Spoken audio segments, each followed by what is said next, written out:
matin, les plus belles promesses que le Seigneur nous a faites, les plus belles promesses que le Seigneur nous a faites. Et j'aimerais vous parler de trois aspects dont on n'a pas bien sûr souligné les semaines précédentes. On en est à la troisième partie aujourd'hui. On a vu déjà des choses toutes simples, mais quand même qu'il est bon de se rappeler.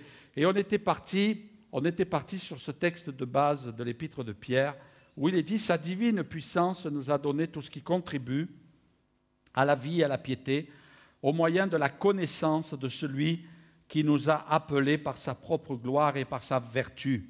Celle-ci nous assure de sa part les plus grandes et les plus précieuses promesses, afin que par elles vous deveniez participants de la nature divine en fuyant la corruption qui existe dans le monde par la convoitise. » Nous assure les plus grandes et les plus précieuses promesses. Le Seigneur ne nous a pas laissés avec du vide.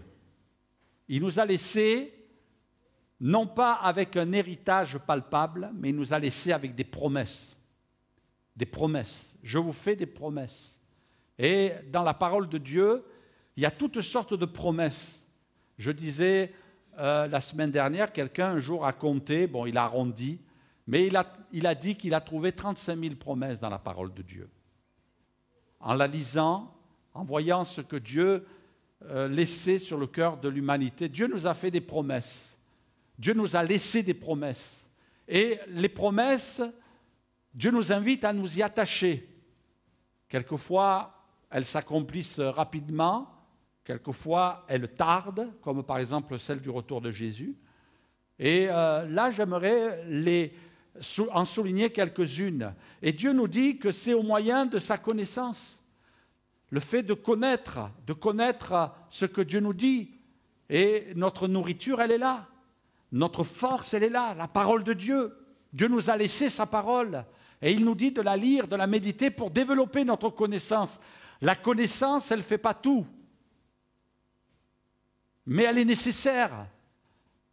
Le Saint-Esprit va nous rappeler les choses que nous connaissons.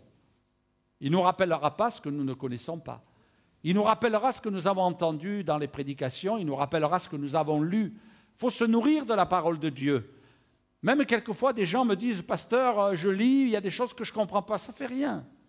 C'est une semence de vie qui tombe dans ton cœur. Peut-être toi, tu ne vois pas ce qu'elle produit, tu ne vois pas ce qu'elle fait, mais elle produit toujours quelque chose. La parole de Dieu ne retourne jamais à Dieu sans avoir fait de l'effet. Ce matin, vous êtes venus dans un état, mais vous allez tous sortir dans un autre état.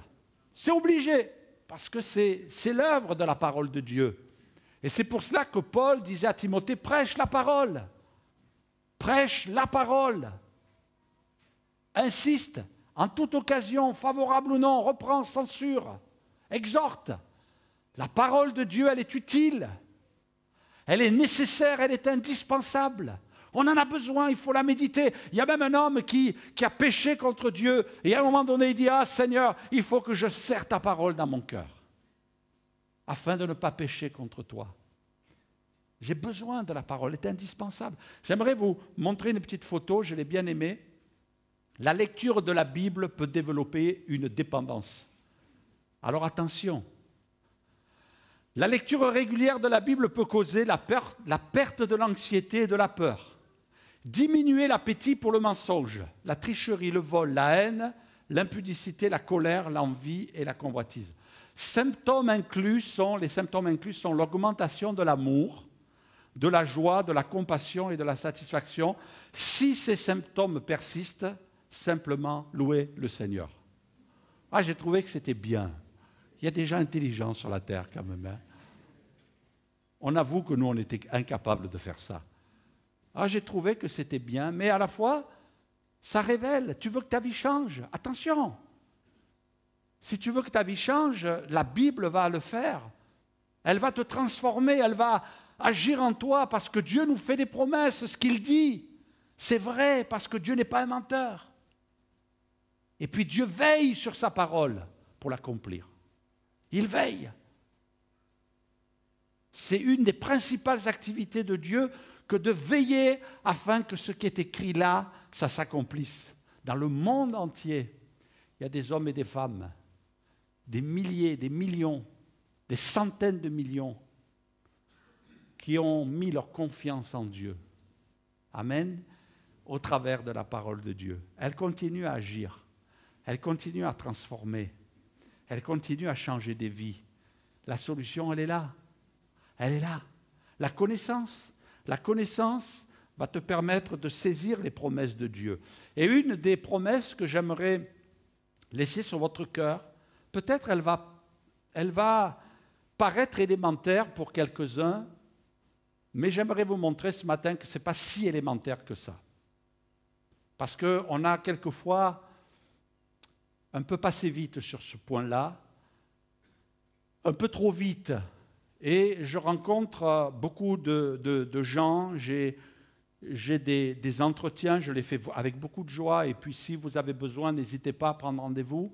Il y a même des gens qui ne sont pas de cette ville, avec qui j'ai des entretiens téléphoniques, qui éprouvent le besoin des fois de parler, de faire connaître les besoins. Et je m'aperçois qu'il y a quelquefois quelques notions qui ne sont pas bien saisies, ne sont pas bien comprises. Et la connaissance va t'aider à bien saisir cette promesse. Et le point que je voudrais souligner maintenant, c'est que Dieu nous fait la promesse de pardonner nos péchés. Le pardon de nos péchés. Oh là là, ben là vous allez peut-être dire, mais pasteur, ouais, ça c'est les bases de la vie chrétienne, mais quelquefois les bases, elles ne sont pas aussi bien posées. Je me rappelle quelqu'un qui avait eu un incident à cause de la sécheresse.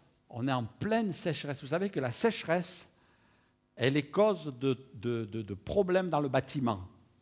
Et il y avait eu une forte sécheresse dans cette région déclarée sinistrée par l'État, tellement la sécheresse avait sévi. Le terrain de cette région, ce n'est pas à Limoges, le terrain de cette région est un terrain argileux. La particularité de l'argile, alors je ne suis pas expert, mais je vais vous dire quelques petites réflexions. La particularité de l'argile, c'est que quand elle est mouillée, elle gonfle. Et quand elle sèche, elle se rétracte. Alors imaginez les maisons qui sont bâties et qui subissent la sécheresse. Eh bien, ce qui s'est passé, c'est que la maison s'est fissurée.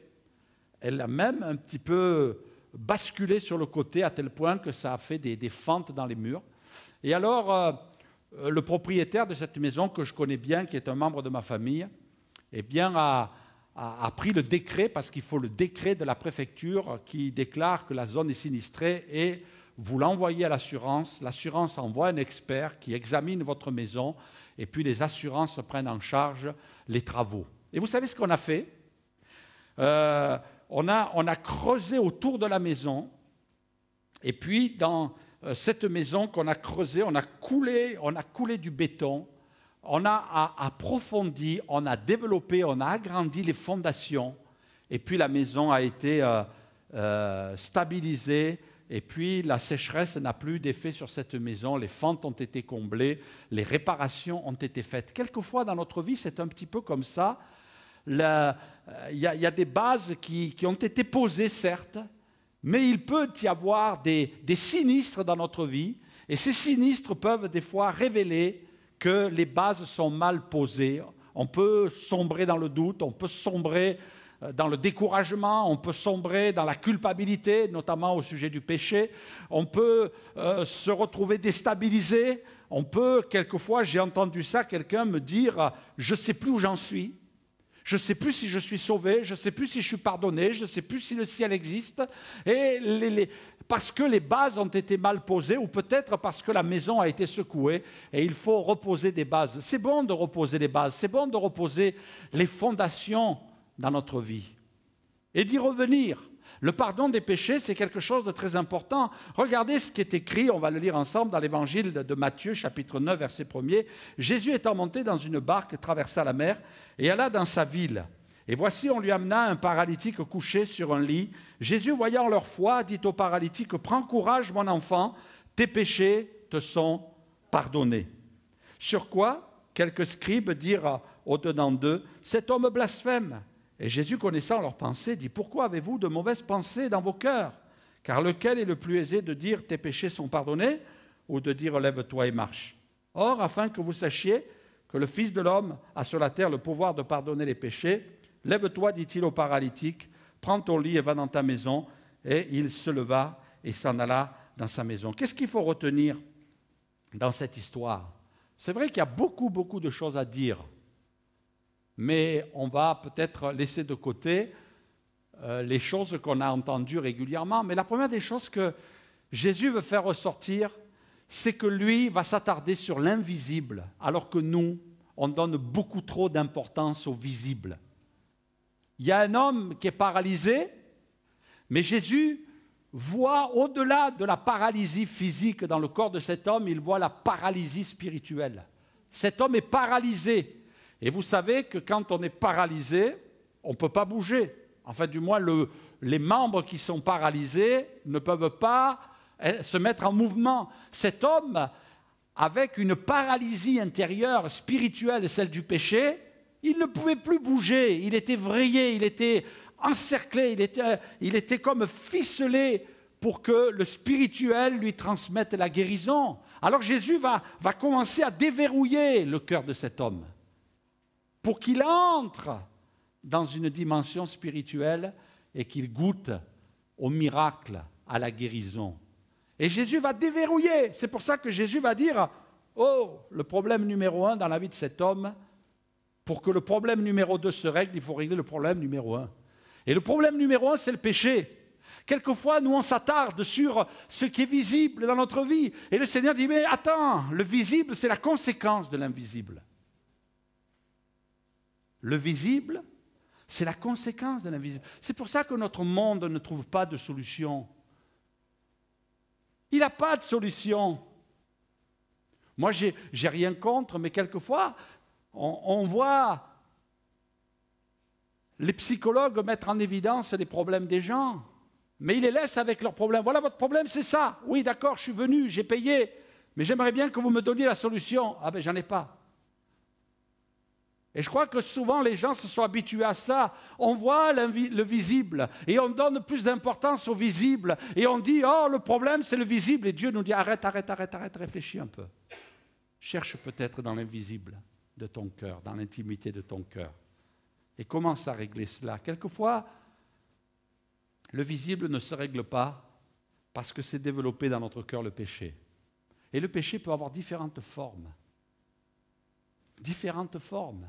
Et même si on est un chrétien exemplaire, le péché a accès dans notre cœur. Oui, tu peux avoir le péché de la colère, le péché de l'animosité, le péché de la rébellion, le péché de la vengeance. Tu peux retenir dans ton cœur des sentiments mauvais. Et Dieu dit, attention, la colère, elle peut engendrer le péché. Et c'est souvent parce qu'il y a des situations qu'on vit qu'on peut sombrer dans le péché. Et là, on a besoin de régler ça devant Dieu, parce que ça ne se règle que devant Dieu. Cet homme, il avait beau aller dans les réunions, il avait beau aller dans les synagogues, il avait beau aller voir les religieux, mais le problème ne se réglait pas, parce que le problème du péché n'était pas réglé, il fallait le régler. Tes péchés sont pardonnés, c'est une priorité. Et puis le Seigneur veut faire son œuvre. Le péché doit être réglé pour que les problèmes soient réglés. Alors, un jour, j'étais marqué, d'ailleurs, c'est Nicky Cruz qui raconte ce témoignage. Nicky Cruz est quelqu'un qui, tous les matins, fait un footing. Quand il est venu parmi nous, il a fallu penser à son footing. On a pensé à son footing. Et puis, pendant qu'il fait son footing, c'est prescrit par le médecin, parce qu'il a des problèmes cardiaques, vous ne lui direz pas, c'est entre nous. Et puis, il met des écouteurs, et puis il fait son footing, et il écoute souvent la radio, il écoute des témoignages, il écoute des chants. Et là, à un moment donné, il faisait un footing, il entend un témoignage d'un jeune homme qui est là, aux États-Unis, dans un abri de bus, attend son bus, un jeune homme tranquille qui était converti au Seigneur, qui, je crois, avait là à peu près entre 16 et 18 ans. C'est une histoire tellement ancienne. Et puis, il attend le bus, un jeune tranquille, paisible, qui aime le Seigneur. Et puis, il attend le bus qui vient le chercher. D'un coup, il y a 3 gars, 3 voyous qui viennent vers lui pour le racketter et qui non seulement le rackettent, mais commencent à le tabasser, à le frapper à coups de poing, à coups de pied, et le démolissent à tel point qu'il se trouve dans le coma entre la vie et la mort. Et le papa, on lui téléphone, on dit « Écoutez, votre fils est hospitalisé. » Et puis, voilà, il va à l'hôpital, il voit son fils complètement défiguré, complètement explosé, entre la vie et la mort dans un état de coma. Et puis le papa a un grand combat dans son cœur. Il est pasteur et il a un grand combat dans son cœur. Celui de voir en lui une colère se développer. Est-ce qu'il a raison, le papa, d'être en colère? Oui, il a raison. Est-ce que c'est normal que la colère soit là? Oui, c'est normal. N'importe quel papa, même peut-être vous, vous êtes en colère contre ces jeunes qui ont fait ça. Et c'est normal. Mais le problème, c'est que le papa a développé une telle colère qu'il s'est laissé glisser vers le péché. Et là, il a commencé à développer un désir de vengeance, une haine qui s'est installée dans son cœur. Et là, il y a eu un grand combat. Et à un moment donné, il s'est retrouvé face à face avec Dieu. Et le Seigneur lui a dit, là, tu as développé en toi des sentiments qui ne vont pas. Et alors là, il s'est humilié devant le Seigneur. Il a dit, Seigneur, écoute, je choisis de pardonner. Ce n'est pas naturel, ce n'est pas facile, mais je choisis de pardonner. Je ne veux pas laisser le péché dans mon cœur. Je ne veux pas laisser cette attitude. Et à partir du moment où il a réglé son péché, son fils est sorti du coma. Et le papa est allé le voir et il a commencé à parler avec lui en lui disant, mon fils, je suis content que tu sois revenu à la vie, mais je veux te dire une chose, c'est que j'ai eu un grand combat et j'ai dû pardonner. Et vous savez ce qu'a répondu le fils? Il a dit, moi, papa, j'ai vécu une expérience extraordinaire. Pendant que ces jeunes étaient en train de me tabasser, de me rouer de coups, des coups de poing, des coups de pied, il y a un sentiment qui m'a envahi. Et j'ai déclaré à ce moment-là, alors que je recevais les coups, Seigneur, je leur pardonne ce qu'ils sont en train de faire. Le fils avait déjà pardonné depuis longtemps. Mais ce qui bloquait tout, ce qui bloquait la situation, c'était le papa.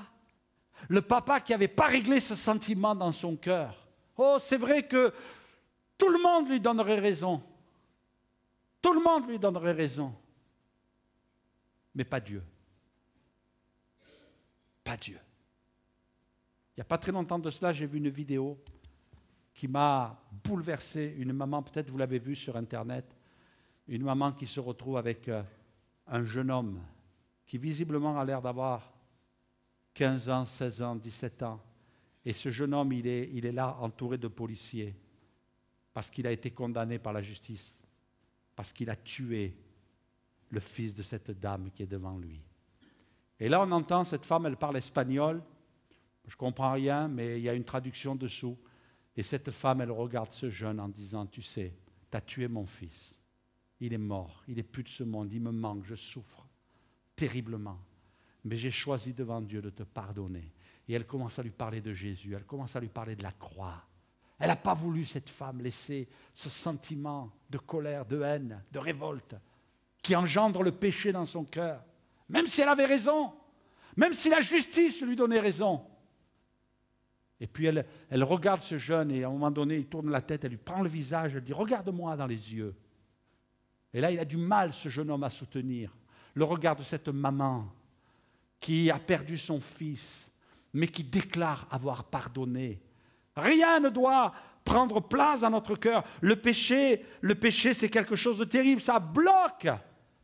Ça bloque la réponse à nos prières, ça bloque le secours de Dieu pour notre vie, ça bloque la bénédiction de Dieu dans notre cœur. David disait, mon péché est constamment devant ma face. Mes os se consumaient. Le péché, ce n'est pas quelque chose que tu dois régler uniquement au moment où tu te convertis, c'est toute ta vie que tu dois régler le péché. Parce que c'est dans ta nature. Parce que c'est en toi, c'est inscrit en toi. Comme le disait Paul, je voudrais faire le bien, mais c'est le mal qui est attaché à moi. C'est le mal qui est attaché à nous. Et si tu laisses le mal se développer, il va t'emporter. Il va t'éloigner de Dieu et tu vas passer à côté des promesses de Dieu. Ce que Dieu veut, c'est que tu règles ton péché. Quand il a vu cet homme, il a dit, mon enfant, tes péchés sont pardonnés. Mon enfant, tes péchés sont pardonnés. Et Dieu nous invite vraiment à nous tenir devant lui et à garder notre cœur pur. Le péché engendre la condamnation éternelle, la perte d'une relation avec Dieu et aussi avec les autres, donne un accès au diable et aux démons, entraîne la culpabilité, est une source de tristesse et de malheur. Le péché engendre la maladie. On s'est aperçu aujourd'hui qu'il y a des gens qui sont malades dans leur corps, sont malades dans leur esprit à cause du péché. Ouais, il ne faut pas l'oublier ça, tu peux être malade. Sais-tu que le pardon des péchés est une santé pour ton corps aussi? Et engendre des dérèglements aussi.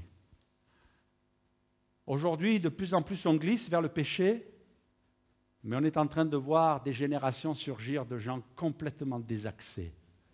Complètement désaxés, plus de conscience, plus rien. Tout s'est éteint, c'est terrible.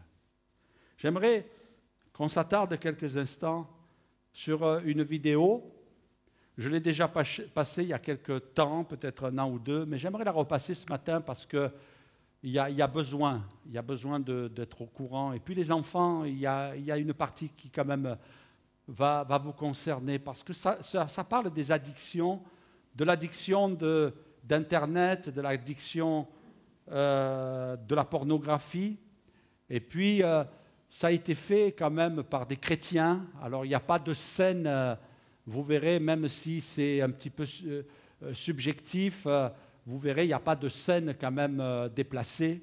Mais je pense que tout le monde est capable de regarder, même les enfants, il n'y a pas de souci. Mais je crois qu'aujourd'hui, on est dans une génération qui est en danger. Et on a besoin. Vous recevez dans vos boîtes aux lettres mail, vous recevez des messages qui apparaissent sur votre ordinateur et vous n'avez rien fait pour.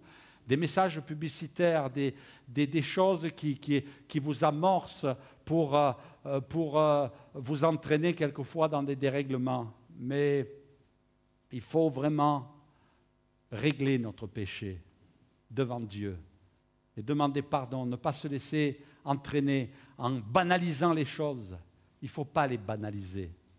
Il faut que le péché reste appelé le péché et qu'il soit réglé. Mais on va vous laisser. Elle dure plus de 4 minutes. Soyez patients, mais vous verrez, ça passe bien. Si on peut éteindre les spots, merci.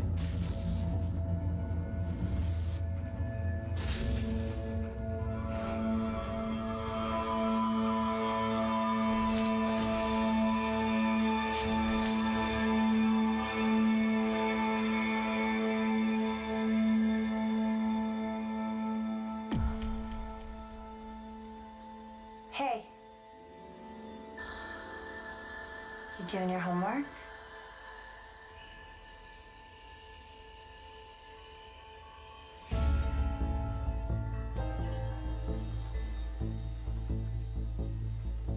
Can I ask you something?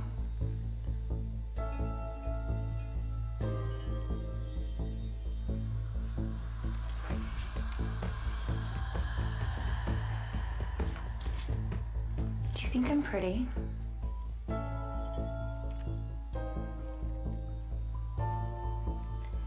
What's your favorite part about me?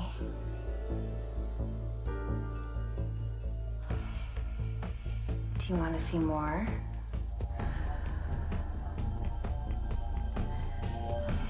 I can show you whatever you want.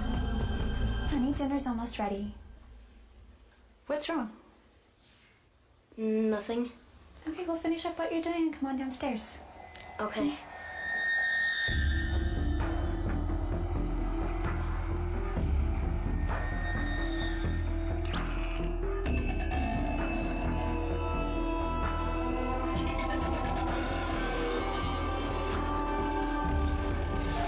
¿Qué es lo que estás viendo? Nada, es solo un programa de televisión. Oh, ok, voy a ver hasta la cena, ¿ok? Ok.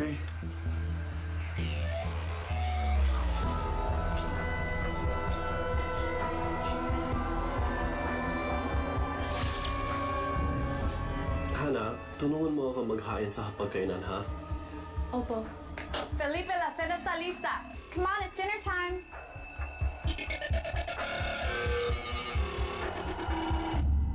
Dear Heavenly Father, thank you for keeping our family safe. And thank you for this delicious meal that you have so graciously given us.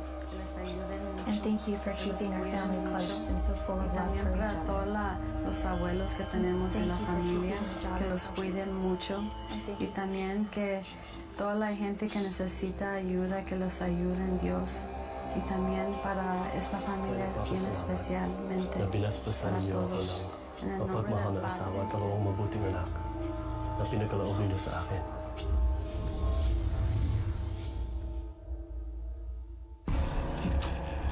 Of the 7 billion people on the planet, 2.2 billion are online.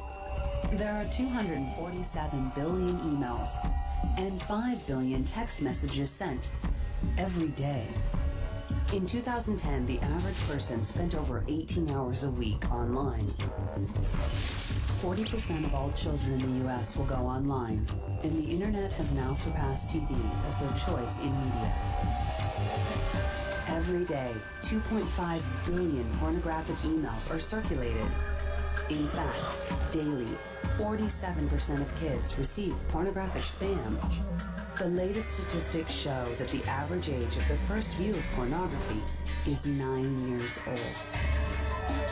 90% of children between 8 and 16 years old have already seen some form of pornography. 77% of teens before the age of 18 have viewed it on the internet, and 80% of 15 to 17-year-olds have been exposed to hardcore pornography. In fact, the adult industry says that 20 to 30% of its traffic is from children. Over 1 billion pornographic web pages are just one click away. Half of all Christian families report that pornography is a major problem, and its use increases marital infidelity by more than 300%. However, 67% of men and 49% of women think pornography is acceptable. Half of all people engaged in sexual internet interactions lost interest in sexual intercourse with their spouses. According to the American Academy of Matrimonial Lawyers, 68% of all divorces involve one party meeting a new lover over. Merci. La vidéo continue un petit peu plus loin, mais ça prendrait beaucoup de temps. Je crois que la Bible nous dit que dans la fin des temps, et puis nous y sommes, je pense que c'est en route depuis déjà longtemps, la puissance de Satan va être animée par l'image. L'image de la bête, nous est-il dit, ça va être animée. Et beaucoup pensent aussi que le moyen au travers duquel Satan va agir dans la pensée, dans les consciences, dans les cœurs, c'est par Internet, par l'image, par la télé. Et je me rappelle un jour, on parle de la marque de la bête sur le poignet, sur le front, mais je me rappelle un jour m'être trouvé devant un pasteur qui expliquait cela et qui disait « mais ce n'est pas une puce qui va être injectée dans la chair comme quelquefois on prétend, une puce qui va être un code barre que vous allez avoir intégré sur votre front qui va permettre d'exercer un commerce. Non, non, mais c'est les pensées et les actions.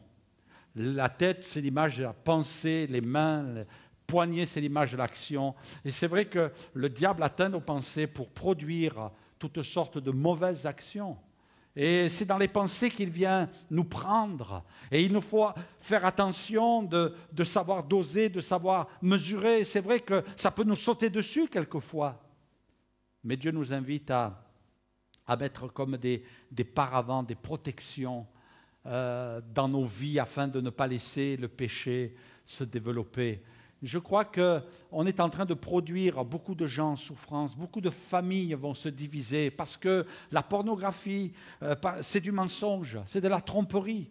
Il n'y a pas très longtemps de cela, je lisais un article qui parlait, et c'est un article fait par des chrétiens, je tiens à vous rassurer, je l'ai lu, qui parlait du commerce de la pornographie, notamment dans les films, et qui racontait l'envers du décor, si je puis dire, de ces femmes qui vivaient des atrocités pendant le tournage des films et qui étaient en souffrance, qui étaient hospitalisées à cause de toutes sortes de lésions qui se produisaient dans leur corps parce qu'il fallait multiplier les scènes, il fallait les refaire. Et c'était quelque chose de terrible parce qu'on expose des gens, des hommes et des femmes, parce que c'est un commerce qui produit beaucoup de milliards dans le monde et beaucoup se sont adonnés à cela pour remplir des caisses, mais il y a derrière tout cela de grandes souffrances. Alors c'est vrai que ce n'est pas nous, le peuple de Dieu, qui allons réduire. Mais quelque part, il faut prendre conscience de ça. Si tu t'adonnes à la pornographie, tu vas laisser entrer dans ton esprit des mensonges qui vont déjà te détruire toi sur le plan de ta sexualité personnelle, mais qui va détruire ta vie de couple aussi, parce que c'est du mensonge, parce que c'est de la tromperie, parce que ce qu'il montre, c'est faux, c'est du mensonge. Et du mensonge qui pénètre les esprits et qui va amener une société complètement déréglée. On a besoin de la grâce de Dieu. Ça peut être ça comme ça peut être autre chose. La Bible dit, le sang de Jésus nous purifie de tout péché. C'est une promesse. Le sang de Jésus nous purifie de tout péché. Et le mot purifier vient du grec katarizo, qui veut dire rendre propre. Le sang de Jésus va te rendre propre, va te nettoyer, va te guérir aussi. On sait que les addictions, ça engendre toutes sortes de maladies psychiques, toutes sortes de maladies même physiques, va te guérir, va te libérer. Et puis, katarizo veut dire aussi, va te déclarer pur devant Dieu. Le sang de Jésus te purifie de tout péché. Le sang de Jésus n'a pas coulé uniquement pour que tu sois pardonné, mais pour que tu sois aussi libéré, que tu sois transformé, que tu sois changé. Pourquoi? Parce que ta nature, elle est pécheresse. Parce que ta nature te pousse vers le péché. Mais tu as besoin de venir auprès de Jésus et pour dire, Seigneur, purifie-moi. Viens me laver. Seigneur, sans toi, je n'y arriverai pas. Sans toi, je ne m'en sortirai pas. Seigneur, j'ai besoin de ton aide, j'ai besoin de ton secours parce que je suis addict, parce que je suis prisonnier. Seigneur, parce que je suis enfermé. Seigneur, mon Dieu, ta parole me dit que tu es venu pour libérer les captifs. Alors je viens, Seigneur, là, devant toi ce matin. Je viens devant la croix. Je viens pour recevoir le pardon de mes péchés afin d'être libéré. J'ai besoin de toi, Seigneur. Au secours. Katarizo, le sang de Jésus nous purifie. Rendre propre, nettoyer, guérir, libérer, déclarer pur. La Bible dit dans l'Apocalypse, heureux ceux qui lavent leurs robes, afin d'avoir droit à l'arbre de vie et d'entrer par les portes dans la ville. Ce qui peut nous fermer la porte du ciel, entre autres, c'est aussi le péché. Et voyez-vous, ce qui est impressionnant ici, c'est qu'il est parlé de ceux qui lavent leurs robes. Ça veut dire qu'ils ont eu leur robe. Le moment où on voit dans la parabole que le Seigneur donne des robes, ce sont ceux qui acceptent Jésus. Quand tu acceptes Jésus, bien sûr, c'est symbolique. Quand tu acceptes Jésus, c'est comme si Dieu te remettait une robe.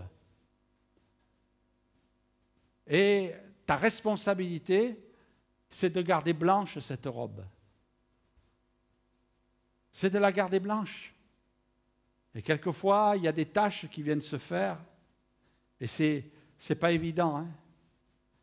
Mais il faut constamment regarder notre robe et voir si elle est en bon état, si elle est propre.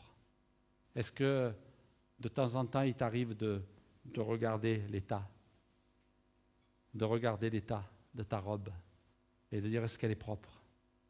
Quand je vais paraître devant Dieu, quand Jésus va nous voir, on voit ça dans la parabole, il va regarder l'état de notre robe, qui est le reflet de l'état de notre cœur. Et il va dire, dans quel état est ta robe? Tu l'as laissée se tacher? Par contre, le Seigneur ne fera pas de reproche à ceux qui auront eu une robe usée à force de la laver. Peut-être à force de frotter, tu vas avoir des petits trous là. Tu as trop frotté, le col est usé. Le Seigneur, il ne va pas te dire, hey, qu'est-ce que tu fais toi avec ta robe usée? Ah ben, mon pauvre, tu as eu des combats toi. Parce que ta robe, il a fallu la frotter. Hein. Tu ne peux pas vivre avec Dieu et vivre dans le péché. Tu ne peux pas. Vous avez remarqué une chose? Mesdames, vous êtes fortes pour ça. Moi, il m'est arrivé par comment dire, par insouciance ou par ignorance plutôt, de prendre, vous savez comme on fait, hein, on a des habits d'hiver, on les range, on sort les habits d'été. Et puis après, quand l'été est fini, on prend les habits d'été, hop, on les range et on sort les habits d'hiver. On fait tous comme ça, en principe. D'accord? Mais quelquefois, on prend des habits d'été, on les range, mais on a oublié. On ne sait pas pourquoi, on a enlevé sa chemise, on l'a pendue, et puis, hop, on s'est, par ignorance ou par erreur, on se dit, tiens, ma chemise, elle est propre, hop, je la range, et vous la laissez 1 an avec une tache. Et puis, vous la reprenez 1 an après, elle avait une tache. Eh bien, vous essayez de la laver, ça ne part pas des fois. La tache, elle est incrustée. C'est comme ça. Et je crois que quelquefois, on a laissé avec le temps des taches s'incruster. Mais heureusement que le sang de Jésus vient toujours à bout de toutes les taches. Il est meilleur que votre lessive. Meilleur. Moi, ma femme, elle a la solution. Quand la tache, elle ne part pas, elle a un produit qu'on met avant de laver pour les taches. Et puis, elle le laisse agir un moment, elle le met dans la machine à laver, et la lessive, elle continue à enlever la tache. Mais des fois, il y a des taches, même avec des anti-taches, qui restent. Ben oui. Mais il n'y a aucune tache qui peut résister à Jésus. Heureux ceux qui lavent leurs robes et qui les ont blanchis dans le sang de l'agneau. Et je termine, est-ce que je peux avoir les musiciens? Il est dit, ils ont lavé leurs robes et ils les ont blanchis dans le sang de l'agneau. Seigneur, ce matin, peut-être cette semaine, il va falloir que je m'emploie à ça. Je crois dans ton pardon, je n'ai pas besoin de revenir sans cesse, mais s'il y a des choses qui n'ont pas été réglées, il faut les régler. Parce que le sang de Jésus nous purifie de tout péché. Amen. Il nous a fait la promesse. Il nous a fait la promesse. Il t'a fait la promesse. Ne dis pas, non, mon péché, il est collé à ma peau, je ne m'en sortirai jamais. Non, non, non, non. Mon addiction, je suis prisonnier de mon addiction. J'ai des difficultés avec ceci, j'ai des difficultés avec cela. Seigneur, non, non, je veux compter sur toi pour être libéré. Moi, je préfère régler les tâches et ne pas être une tâche pour le Seigneur. Règle dans ton cœur, lave, purifie. Heureux ceux qui lavent. Viens dans la prière, viens au pied de ton Seigneur, viens dans sa présence, viens au pied de la croix et crois que le sang coule encore pour toi. Le sang de Jésus te purifie de tout péché. Le sang de Jésus va te rendre propre. Le sang de Jésus va te nettoyer. Le sang de Jésus va te guérir dans ton âme. Le sang de Jésus va te libérer. Crois dans la libération du sang de Jésus. Le sang de Jésus te déclare pur devant le Père, devant Dieu. Seigneur, on sait que tu n'as jamais été aussi proche. On sait que tu reviens bientôt. On sait que on se rapproche de plus en plus du ciel, de l'éternité. On n'attend pas le retour de Jésus. Jésus est en chemin. Jésus est en chemin. il est en train de revenir. Il est à la porte. On ne sait pas combien de temps il nous reste encore, mais on sait que le temps est court. On sent que le temps est court. Mais Seigneur, on a cette réalité qu'un jour, il va falloir nous présenter devant toi. Et ceux qui n'ont pas pris soin d'une part de mettre leur robe, ceux qui n'ont pas lavé leur robe, Seigneur, ils vont vivre un triste sort. Mais Seigneur, je veux que ma vie soit en règle avec toi. Je veux que tu me gardes près de toi, Seigneur. Que je reste en communion avec toi, en relation avec toi. Et puis le Seigneur veut nous aider.